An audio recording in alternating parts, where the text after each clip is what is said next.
7:09. Okay, good evening. This is East Lyme Board of Selectmen regular meeting of May 6th, 2026. We're in the East Lyme Town Hall Upper Meeting Room. It's 7:10. We've already recited the Pledge of Allegiance at the town meeting, so we'll move right into our agenda. Are there any additional agenda or consent calendar items this evening? I'm not aware of any.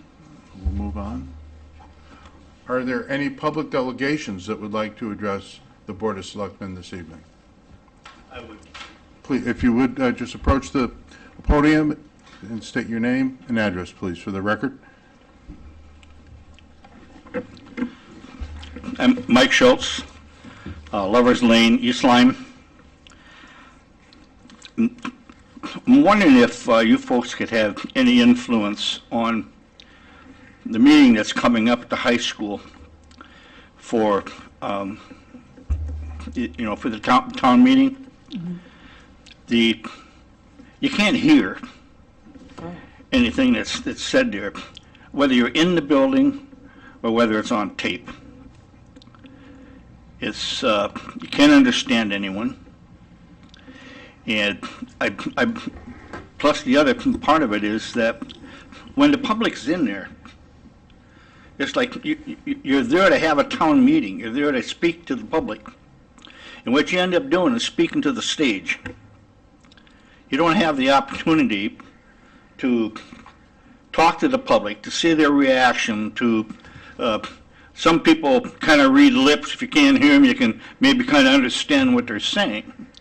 But in that situation, you can't. And I'm just wondering is if and we've been going through this for quite a while. One time they had it where you could actually go to the podium and you could see the audience and talk to people. And you had if you had something that you wanted to read, they had a light there, you could do so. Of course, everybody is using one of these gadgets, which I can't even use half the time. But so that was one of my requests to come here tonight to see if you could offer some assistance in that regard. And I've tried going back and reviewing and listening on tape, and I can't understand anybody that's on there. And secondly, may I approach? Yes, of course. Yeah, sure.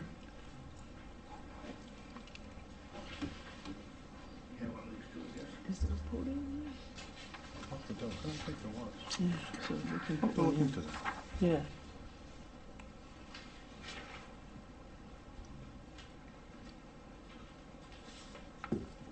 Thank you. You got all your skins right, so you can't peel things. Thank you. Say nothing about my wood. And if you have one for the clerk, that'd be great. Yes, I do. Thank you. I go.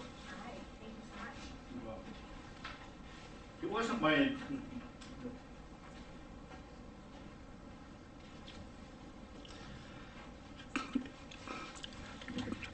It wasn't my intent to read this. It was my intent just to provide it to you so that you, I want it on record, if that's the proper terminology, if it could be accepted by the chair. Part of the record. I believe that this is probably going to hit the newspaper tomorrow, and this is my opinions of the way things are, the way I see them. I study the contracts. The data that's written on here is accurate to the extent that my calculator and eyesight permit it to be. And I want the public to be made aware of where we are. This is not to say anything against education. It's nothing against the town employees. It's strictly to help identify the significant costs that we're seeing right now, because the median income in this town is $105,000 family income. So meaning, I guess it was half over and there was half under. And I happen to be exposed to a lot of people that are in the downside of that. So if there's something we can do to arrest this problem, to address it through, which would seem to be labor contracts, we need to do it. And that's a request. Thank you. Thank you. Thank you. Thank you. Appreciate your comments.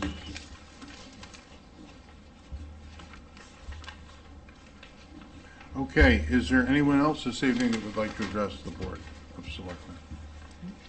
Seeing none, we'll move on. Do I hear a motion to approve the minutes of our regular meeting of April 15th, 2026? I have a comment on the minutes. we need to do the motion first, and then we do the We'll discussion. have a Yeah. discussion, yep. So moved. All right, do I hear a second? I think I need to make the motion first. Yeah. Move to Oh. approve the regular meeting minutes of April 15th, 2026 as submitted. Okay, do I hear a second? Yeah. Okay. All right, now we have discussion. Okay, so Yeah. it's a small point. Under approval of the previous minutes, What one page? D, on the first page. Okay. I had abstained from that vote because I had not been a member of the board at the previous meeting, and recorded, it says abstain, but it recorded the vote as 5-1-0. It should be, I believe it should be 5-0-1. 501. Okay, so it's under motion one. Motion. Under, So it it should be says abstained Atanasio, but then it says motion passed. It should be 501 instead of 501. 510. Okay. That's it. All right. Thank you, Tony. All right. The only other thing I have is a typo on page 2 of 4. Under 3C, 1, 2, third paragraph down, second line, it says from a Parks and Recreation standpoint, I think that's supposed to be presentation attached here too is Exhibit 2 instead of press station. I think it should be presentation right here, Right here, okay. Address the board. right here. Where's that it? word. His. Prestation. I think Oh, it should be presenta- presentation. Yeah, presentation. Yep, thank you. It's just a typo. Yep. Yeah, that's all I had. Anyone else with any changes or corrections? A minor discrepancy. Yep. At the end of page 2 of 4, Yep, during Stephen LaCitra's testimony. Okay. The 501c3 is twice noted as a 501(c). oh, yeah, okay. So it should be 501c3. 501c3. 3. Oh. C supposed to be in parentheses. Yep, 501. very good. And that was twice? Yes. It appears twice. Oh, I see it, okay. Good, thank you.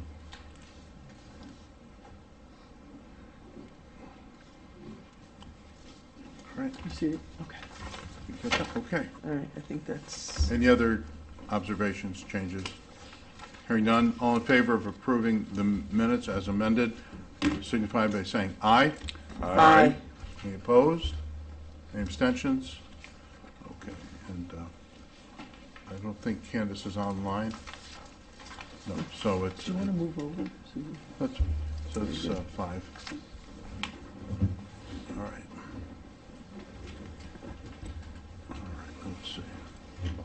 Consent. Okay, we'll go to the consent calendar. Let's see. What do we have over there?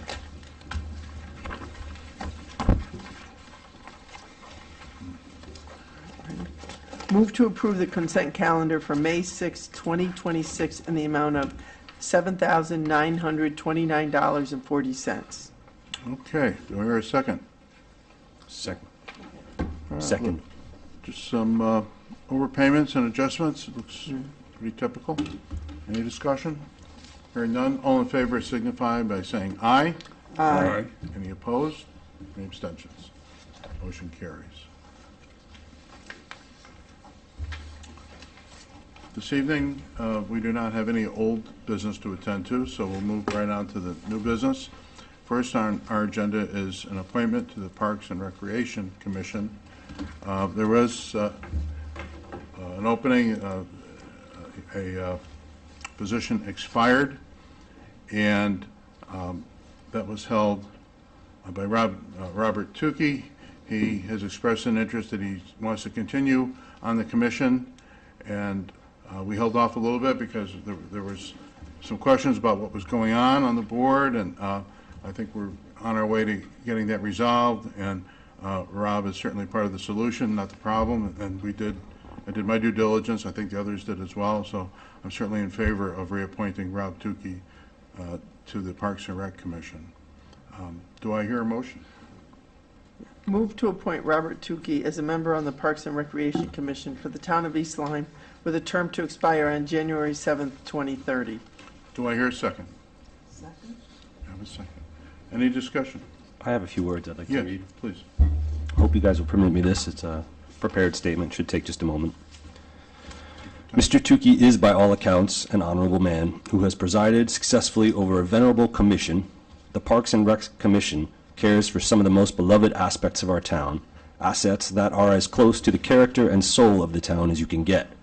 Unfortunately, he has served at a time when a cloud of suspicion has fallen over the commission, but the delay in his reappointment should not reflect on him at all. We on the Board of Selectmen needed to sort things out and make sure we were making the right decision in town leadership. If anything, the reappointment of Mr. Tukey at this time should demonstrate the faith this board has in his leadership. He has a tough job ahead of him. By my estimate, the Parks and Rec Commission will need to do 3 things to get out from under this cloud, and none of them is particularly easy. 1.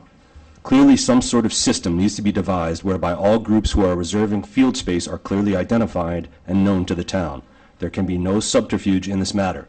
I do not believe the current system could quite account for the relationship between the private Shell Shockers team and the 501c3 Babe Ruth League. To be frank, I do not believe the IRS could account for this relationship, and I doubt it would survive their audit.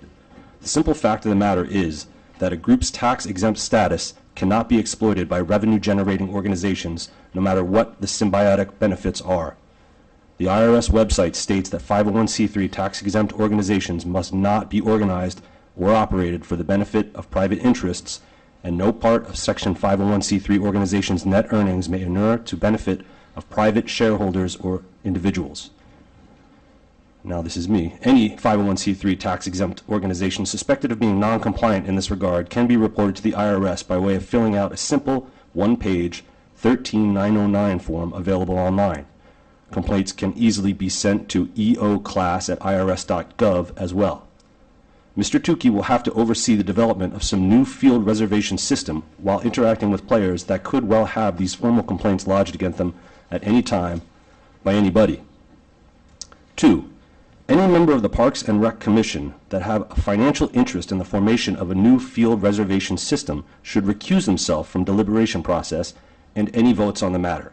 It is a clear conflict of interest to have people voting on the use of public resources when they stand to gain financially from those decisions.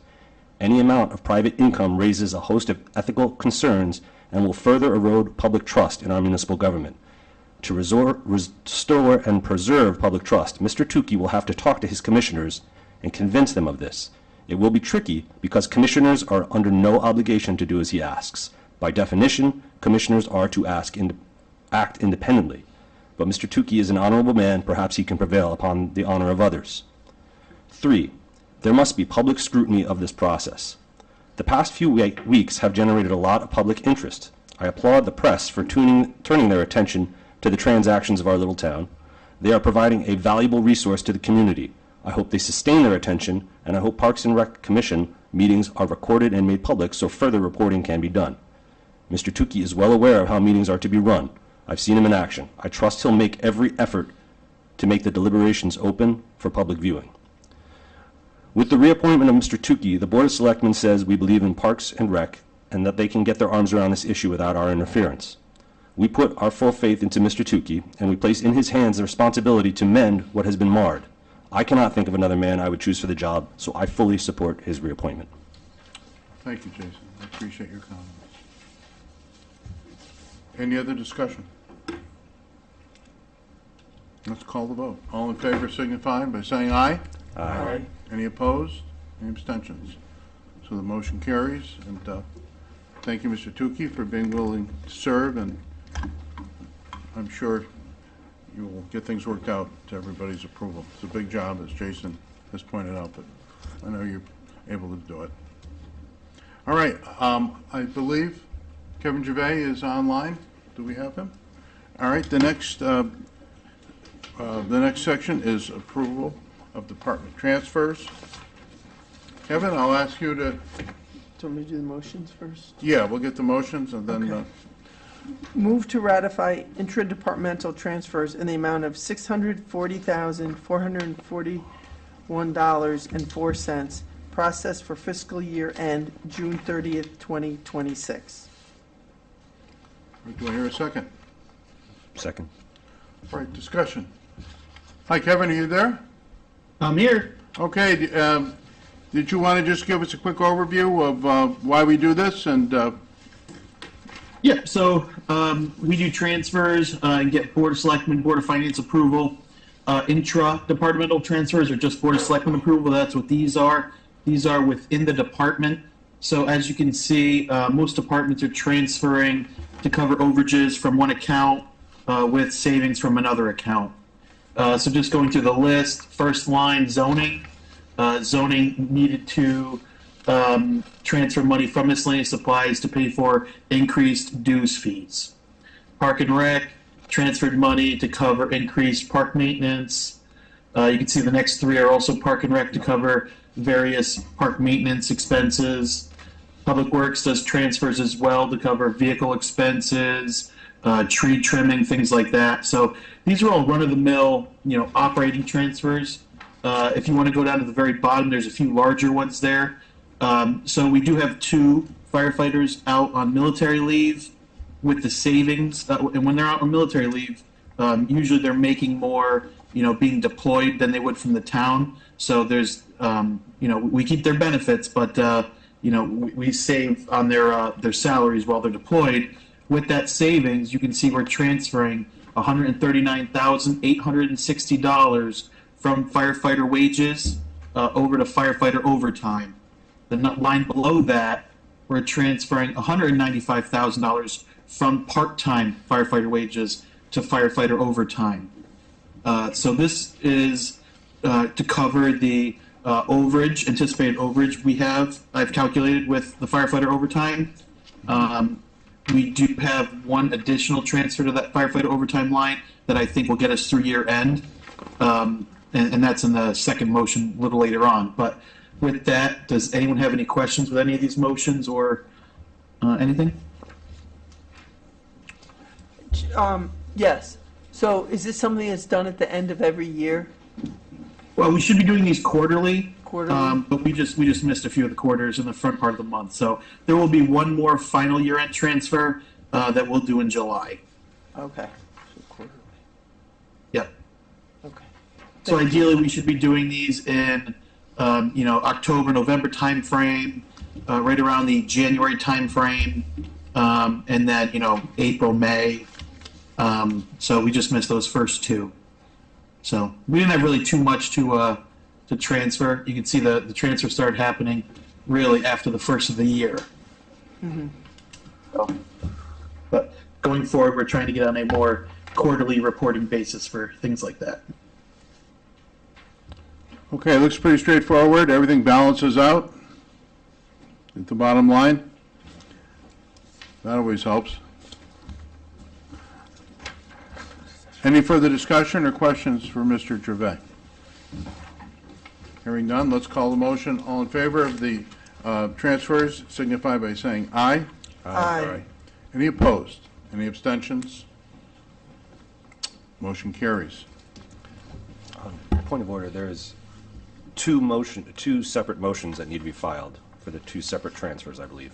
Correct. Okay, I'm doing the Correct. next one. okay. Yeah. Thank you. Move to ratify interdepartmental transfers in the amount of $487,850, processed for fiscal year end June 30th, 2026, and forward to the Board of Finance for approval. Do I hear a second? Second. We have a second. Any further discussion? Kevin, this is sort of the same idea, correct? Except this is interdepartmental as opposed to within the same department. Correct. So these have to be approved by the Board of Selectmen and Board of Finance. So just running through these at a high level, the big one, you can see there's $200,000, the UPSU contract Yep. On the left-hand side, you see the breakdown between the various departments. The union contract was settled at the beginning of the year. We set aside the $200,000 for that union contract. You can see the majority of it did go to wages, and then there is a piece of it that went to the pension/retirement line, the $37,653 there, to cover the increased retirement that UPSU, the new UPSU contract had, because they switched from defined benefit to a defined contribution. So there was a little slight increase in that line. Going down a little further, the big three to note at the bottom, working with the chief of police, Chief Glenn, we were able to realize $125,000 of savings with some of the retirements and vacancies we've had in the police officer line. So we were able to transfer that out and move it over to the public safety legal fees that was running high. Same idea. Town contingency had $100,000. We moved that over to the general government legal fees line that is running high. And then lastly, there was $50,000 left in personnel contingency. We moved that over to cover the expected overage and firefighter overtime. So with these transfers, the town's three biggest budget challenges: firefighter overtime, public safety legal, and then general government legal were resolved. So, Nice. so I anticipate in the next week or so we'll probably remove the spending freeze. Great. Thank you, Kevin. Yep. Any other comments or questions about those transfers? Hearing none, let's call the vote. All in favor signify by saying aye. Aye. Any opposed? Any abstentions? The motion carries. All right, the final item for new business is included in your packet is a slide presentation about new developments and Freedom of Information Commission decisions, which also includes civil penalties, who pays the fine, and vexatious requesters. I'm not going to attempt to go over the entire presentation, but it's there in your packet for the select persons to review and continue to increase their understanding. The biggest point, and one of the reasons it's in the packet tonight, is one of the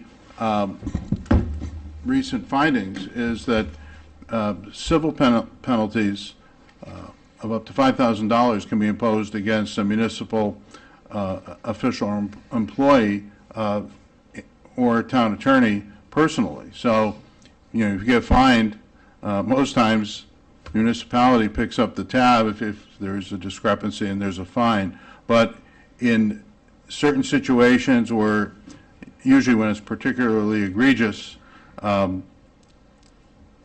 you can be fined individually, which means the town can't help you out paying it. You have to pay it yourself. So there's some teeth to these fines, and I want to be sure that everyone serving on the various commissions and boards are aware that it's serious business. When you get a FOIA request, you have to pay attention to it. You have to do your best to find items that satisfy the FOIA request. You don't have to create a document. I think that's important to understand. You don't have to go out and create lists or do spreadsheets. If it doesn't already exist, you don't have to create it. But if there is something that exists that's within the umbrella of a FOIA request, you have to identify it and produce it. So just want everyone to be aware of that, and I do suggest anyone that's on a board or commission take a look at what was in our packet tonight, and that is available, and be aware of it. And also, I think, and Ann and I were discussing it today, I think it would be wise, and we're going to invite, who is it that it's? Russell Blair. Russell Blair from the Freedom of Information Commission to come down and give us, another overview of FOIA requirements, so we don't run afoul and we do what we're supposed to do. So, just a word to the wise, and that's why it's in our packet. I think this is pretty complex, and I would, I think that would be great to have Russell Blair come and really explain it, and I think it should be open for, the employees if they want to come, and then, any commissioner on any board or commission, because, I think everybody is responsible. As it stands now, when we get a FOIA, I've gotten a few, I usually just send everything over to the town attorney, and then I pretty much never hear anything back. So I guess I'd want to know also, just for clarification, how that chain is gonna, of like response will go. Right, if you're not hearing feedback, how do you know if you're personally liable or not? Well, that's what I'm saying. Yeah. And, you're supposed to say, yes, I'm in receipt of it, but then where does it go from there? Do you know what I mean? And I think that's something that we need to have clarified. Right. And I think when Mr. Blair comes, hopefully he can clarify that, and maybe we could have town council also just clarify how specifically, when we receive a FOIA request, how it's supposed to proceed forward. What our response should be. Progress, And we do yeah. have a procedure for it, and we do have an email address, and the way we do it is if we get a FOIA request in, we forward it to this email address, and then the town attorney gets to see it, and HR gets to see it, and so we're aware of it, and we can start tracking it, and we generate a response to it. So it's very important that within, was it 4 days? I believe. I think it's 4 4 or business 5 days, yeah, something like that that. you respond to a FOIA request, at least to say, hey, we've received it, we're aware of it, and we will respond in greater detail.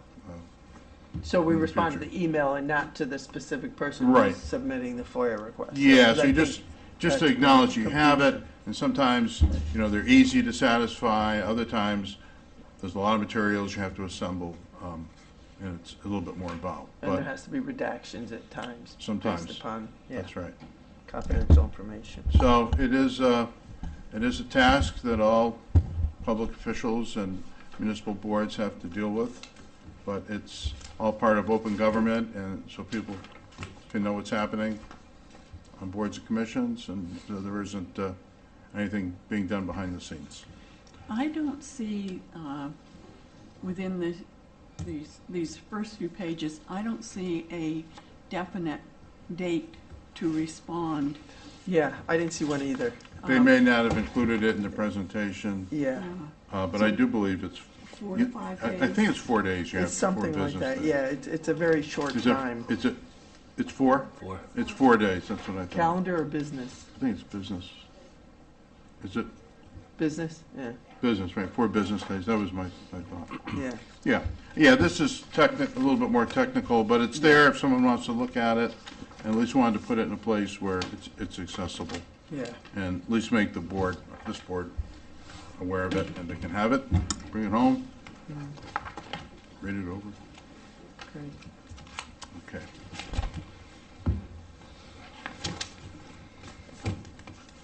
What's next here? Okay, next, then, a brief meeting tonight, I think. Ex officio reports. Are there any, do you have anything? Went to the Waterford East Lyme Shellfish Oh. Commission. Talk to your microphone. Oh. I can hear you.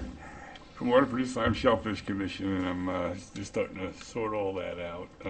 Yeah. They talked a little bit about the history of the jurisdiction of the wardens. It was kind of interesting, but we met at Waterford Town Hall last month, and the next meeting will be, I guess, here in East Lyme.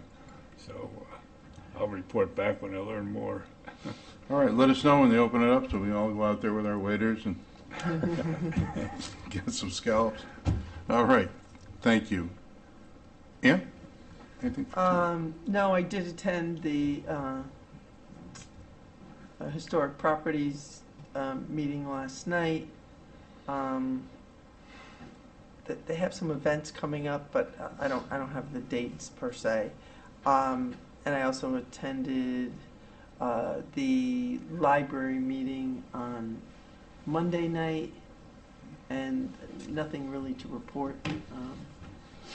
They're just, getting their budgets finalized based upon what the town is doing.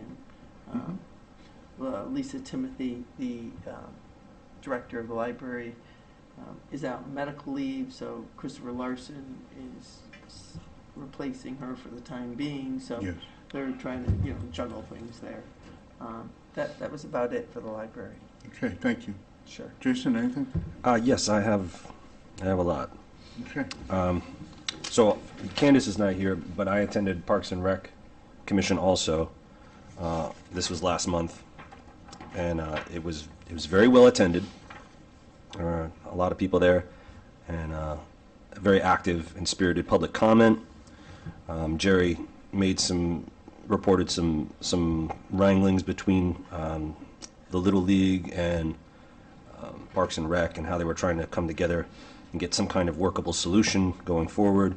It seems like the board, Little League, are working towards some kind of conclusion, and I hope to hear more about that in the future. Also, there's a lot of stuff just kind of happening around town that I wanted to get out to all of you and to the public. There's some interesting programs at the library that are happening. There's Perba, who is a woman who is economics professor, lives here in town, is doing a presentation on tariffs on May 13th at 6:30 at the library, which she's wonderful, so I can't wait to hear her speak. Advanced registration is required for that. On the 17th, there's going to be a celebration of life for Mr. Rob Swan, who everyone in this room is probably well aware of. His wife Diane is putting on a musical event at McCook's on 5/17. I don't have the exact time right in front of me. I can get that to you. Also, in terms of remembrances, Mr. Abe Fisher is going to have a tree planted in his memory up at the library. You might remember this board granted the library the permission to do that, to honor him. So that will be planted on 5/28. Again, I don't have the exact time.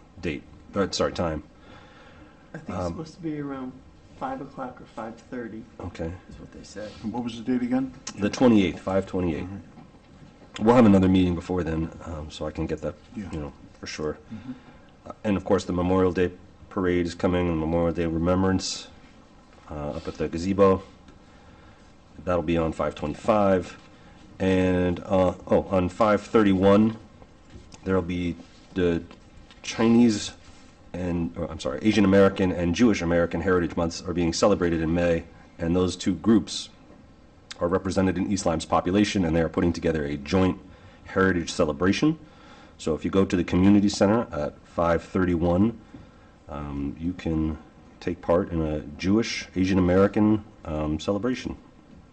As far as I know, nothing like this has ever existed in East Lyme, That's perhaps fine. the world. 5:31 is the day, and what is the time, do we know? For which one? For the heritage thing? Asian, Jewish American, Yes, let me pull it up. I got it right here on my calendar. Oh, it's 1 o'clock. 1 o'clock to 3 o'clock. okay, thank you. And you are correct, it is 5 o'clock for Abe Fisher. Yeah. Okay, thank you. So, lots going on. Yeah. All right. Thank you, Jason. Roseanne? I don't have anything this evening. Okay. Excuse me, I see that there's something in Sandy's folder from Candace saying that she wanted Jerry from Parks and Rec, and Jerry's new. she wanted it attached to the minutes under her ex officio report, along with her email. This was, thank you. Does she want it read or just included? Hi, Sandy. I mean, I can attach it to. Oh, this is from Candace. Yeah. I'd like Jerry Director's note attached along with email for our next scheduled meeting, whether under communications or simply additional attachments under ex officio report.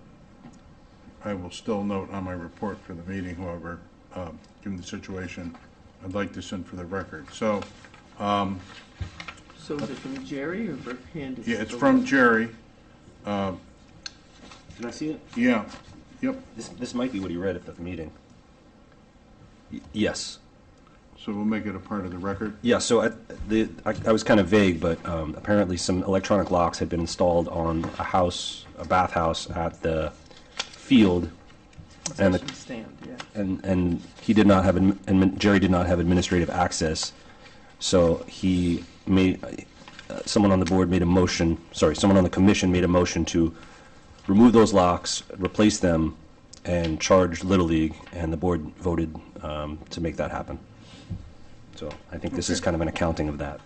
Okay, so we'll just include this in communications, and it'll be part of the record, and anyone can, it'll be scanned in, and people will be able to read. It's a little bit too long to read the whole,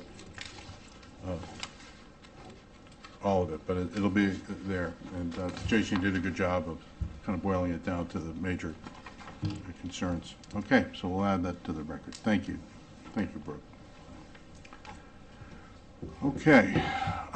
First Selectmen's report. So, first want to, this is a Teachers Appreciation Week, and I want to thank all the educators. They've made such a difference in all of our lives. I think every one of us can think back to a teacher that maybe changed our trajectory in life and made us change course and consider what our options are, and encourage us to do better and to do more and to create interest. So I want to thank all the teachers, and particularly the ones that helped me in my life. They're probably not around anymore, but I do appreciate the guidance I did receive and that I benefited from. So thank you to all our teachers. As Jason indicated, there's the Memorial Day Parade. I believe the parade is on the 25th, which is Monday, and then the night before the vigil, which would then be the 24th, on the green, there is a candlelight remembrance and vigil, which is always well attended and very nice and emotional, I think, for most of us. As I've mentioned before, I'm in the midst of negotiating 3 union contracts: the firefighters, dispatch, and the police. We have tacit agreements on both the firefighters contract and dispatch. We're waiting to hear back that they've actually ratified it, and then I'll present it to this board for ratification. But I'm very encouraged on both of those contracts. And now that'll allow us to really focus on the police contract and get through that. There's some complexities in that negotiation. It's a complex contract, but not that the others aren't. But now we can focus our thoughts on that and hopefully bring that to closure as well. The project, the I-95 161 corridor project, that is starting to wind down. They are on schedule, maybe a little bit ahead of schedule. The goal was November of 2026. Here we are in May, so we're 5 months away or so. Is that 6 months? 5 months, 6 months. But 6 months, yeah. But there won't be any full lane closures anymore. That phase of the project is done. That means we won't have to separate our firefighters when they would close the lanes at night. Overnight, we'd have to actually have 2 separate fire departments ready to go, which involve overtime and bringing extra people in. So, because we couldn't get from one end of the town to the other. So that phase of the project is over. There won't be any more blasting. And the only other thing that might be somewhat inconvenient for a few weeks is, you may recall when they were elevating the road, they were bringing it up about 2 feet. They didn't do the part under the bridge because the old bridge was lower, and trucks wouldn't be able to fit under the old bridge if you raised the road. But new bridge is up, and so there will be the grinding and resurfacing that you may recall was done last summer. That'll be probably about a 2-week project. Most of the work will be done at night, but during the day you'll have to drive over a gravel portion of the road. But that'll be the last really inconvenient part of the project. The rest of it will be done off to the sides, and there'll be some cosmetic work done down towards Stop and Shop, some additional curbing and things of that nature to make it look nice. But they're coming to the end of the project, so it's really amazing when you think about where they started 4 years ago, all that they did. So that's wrapping up, and I think that's all I have for for this evening. Any, we just talked about communications. Any public comment? We had delegations earlier. Anything else? Yes, please.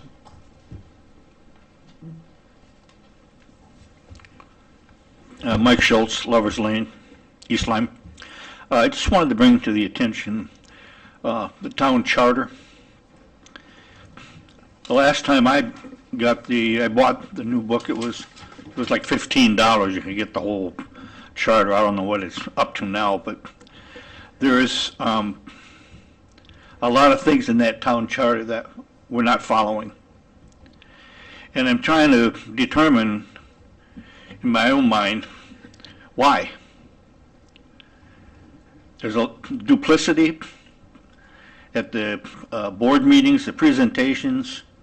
There's requirements within there. I don't know if you can call them requirements. With we've got the thing about the maze and wills and those things that oftentimes become requirements, but we do not follow it in a lot of areas.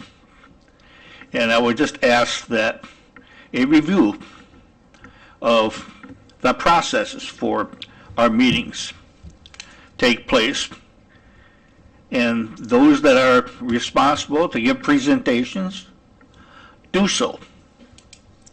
Not everyone can meet every meeting, and the meetings are required, but the charter was written with that in mind.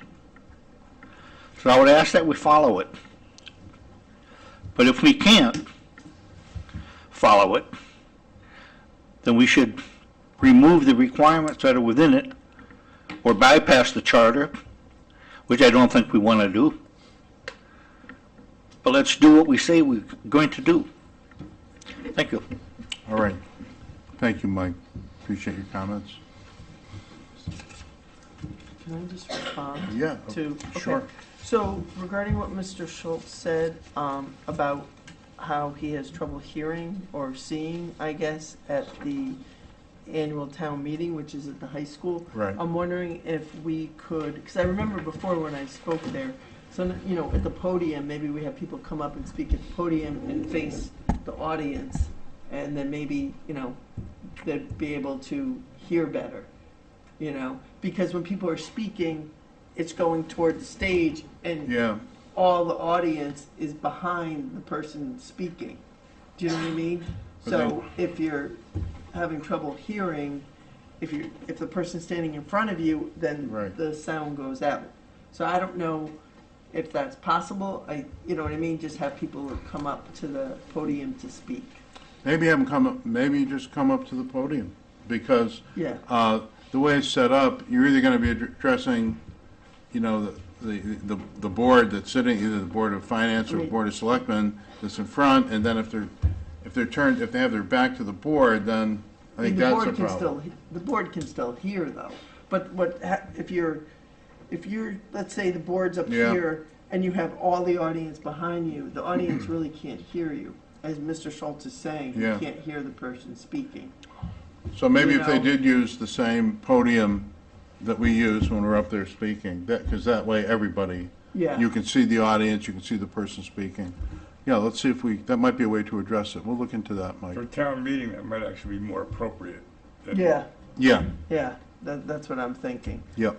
And then regarding the charter, I'm pretty sure, I think it was 2 years ago, we had a whole We did charter review. review and revision, and it was a very long, lengthy process. I Yes, think it it was a was. year and a half it took or something. Yeah, it takes a long time, 18 months.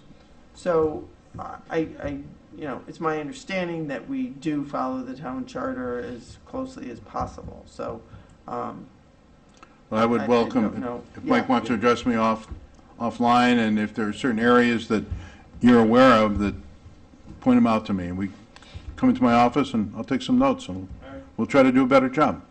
Okay, if we're missing something. yeah. That is kind of a regular occurrence, because I was on the Charter Revision Commission 10 years before that one. I think every Yeah, every it's something- decade or so, we do. Yeah, we don't do it every year, that's for sure. No, no, no. It's No, it's quite involved and it's expensive, Heavy and lift, yeah. Yeah, it's Yeah. a huge it's a production. big undertaking. But we certainly want to do our best to abide by it, and we do try our best, but if there's some areas that you observed, please Yeah, feel free to let me know and try to address it. Thank you. okay, All right. done. Yeah. All right. Move to adjourn the May 6, 2026 regular meeting of the Board of Selectmen Do I hear a at second? 7:55 PM.